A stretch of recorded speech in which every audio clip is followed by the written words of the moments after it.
Hi everybody, hope you're doing marvelously well. This has been a very rough week for music. There's only a handful of people around that you really can call true pioneers.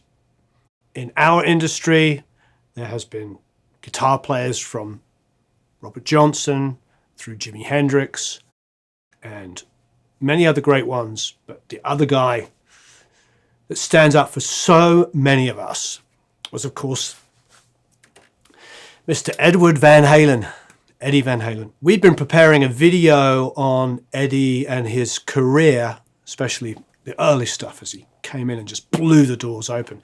We've been preparing that video for about 3 weeks, and then we put it out on Monday. And the next day he passed, and I'm glad we got it out before he passed. The last thing I want to be considered is an ambulance chaser, trying to cash in. But for me, I felt compelled when we were deciding what we were going to do for our FAQ Friday, just to talk a little bit about what Eddie meant to me, because I think so many of you it's going to resonate with you.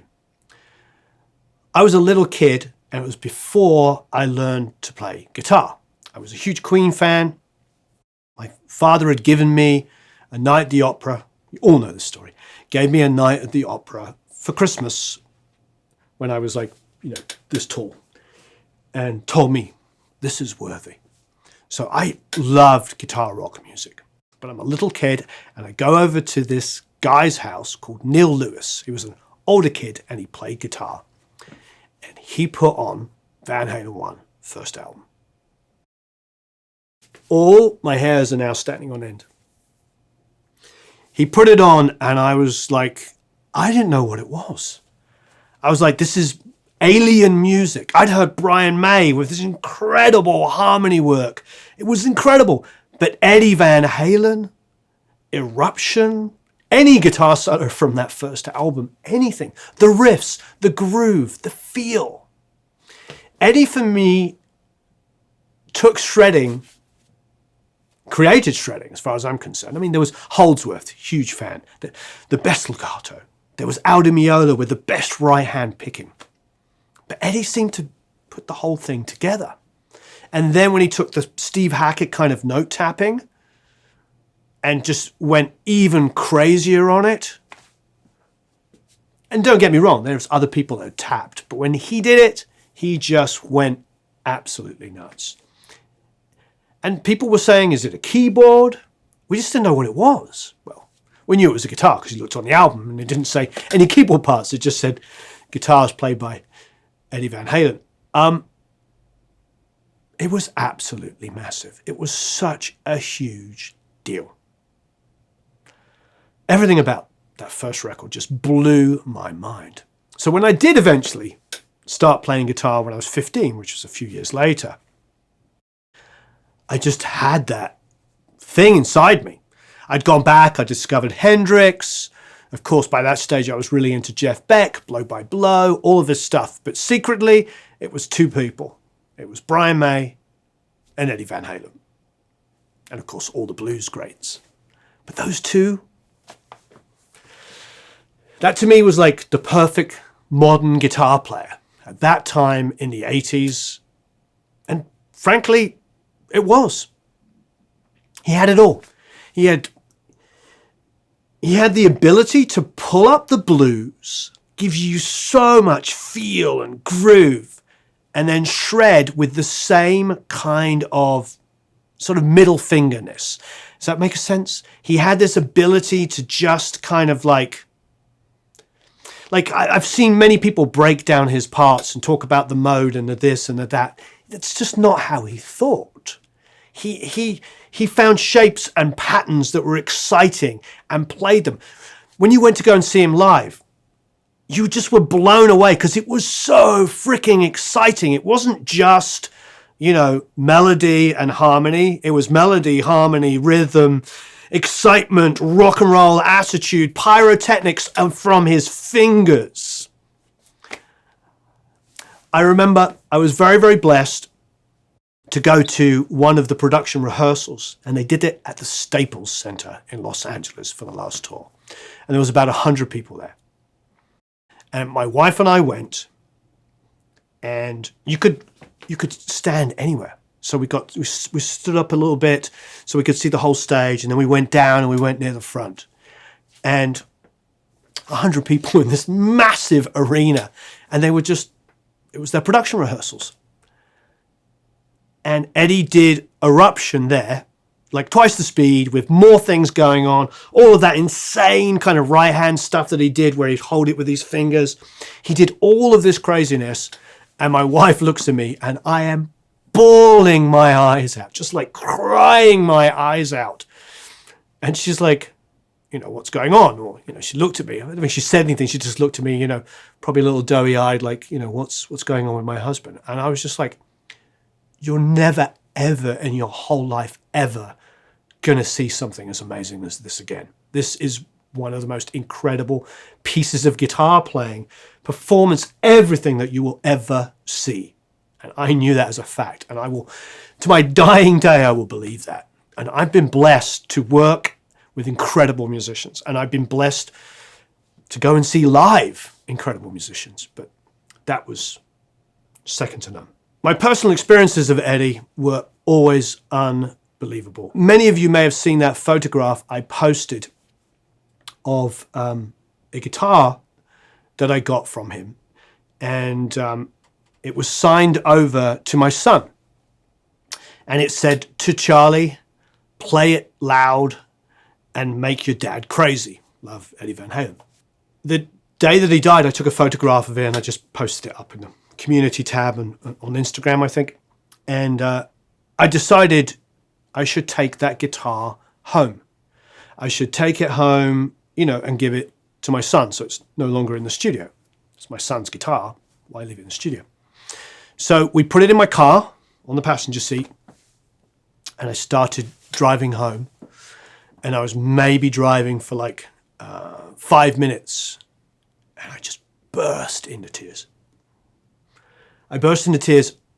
I'm thinking to myself, this guitar, Eddie's guitar, was a Wolfgang.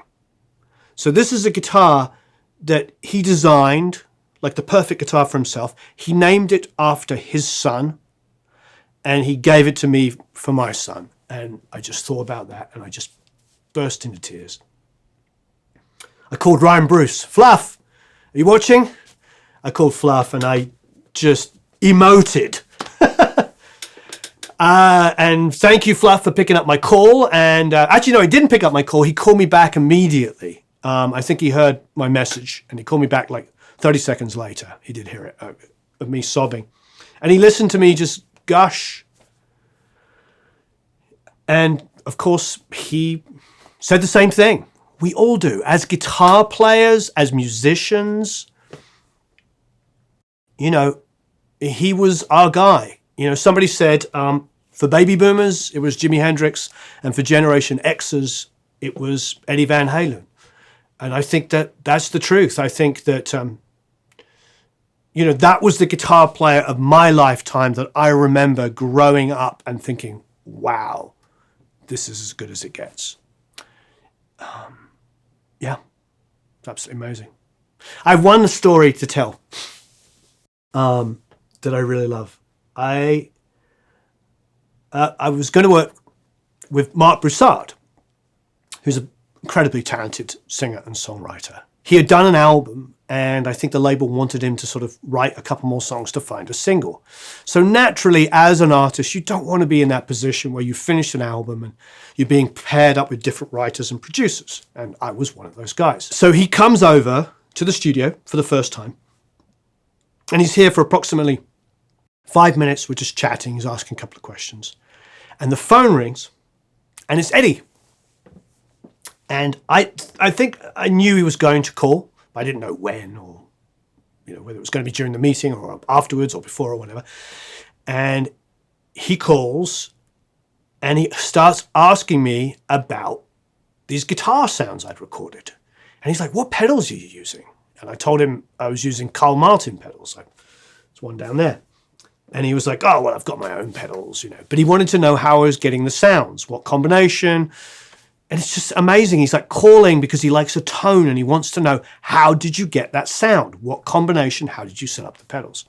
And I told him the pedals I was using. And then I said to him, lots of you will get a kick out of this. I said to him, but I also used a couple of plugins to kind of twist it up a little bit. And he went, plugins. I don't use Pro Tools. I record everything to tape. And I just remember loving that. I hang up with him and I remember Mark Broussard, he's like, you know, who was that? And I was like, it's Eddie Van Halen. And all I can say is, thank you, Eddie. You got me the gig. Without that, I think it was just another guy. It made me look good. It was divine intervention if ever there was one. And it's just an illustration of just how important he was on every single level. The playing, the performance, the personality, that big smiling kind of guy, the gear, you know, everything about him, the guitar, the songwriting. I mean, where do you stop? Where do you stop with somebody as important as Eddie Van Halen? You just can't. So thank you everyone who watched that video on Monday. That really, really meant something to me that you went there and, you know, even though it came out before he died, you went back and watched it. It really meant a lot to me, so I really, really appreciate it. Please leave any comments and questions below. It's been a very rough week, and it's, you know, Eddie was only 65 years old. He was so young by today's age. What is the average expectancy now? It's 83 or something in America. So it's like 20 years too soon. And the last time he was out playing live, he was like amazing, absolutely amazing. So you know, he had a lot more left in him. So as many, many, many people have said, God has one extra incredible angel up there at the moment playing some absolutely amazing music. Thank you, Eddie Van Halen, for everything that you did for all of us. You made music much better. You changed music forever. And I am humbled that I even got to be within 500 feet of you, let alone hang out with you, learn from you. And thank you for the incredible music that you gave us. Thanks, everybody. Please leave any comments and questions below. If you've got any stories like this, it doesn't have to be stories of even meeting Eddie. I'd love to know the stories of the music when you first heard it. How did it feel to you? Okay. Thank you ever so much for watching. I'll speak to you all again very, very soon. Thanks. Bye-bye.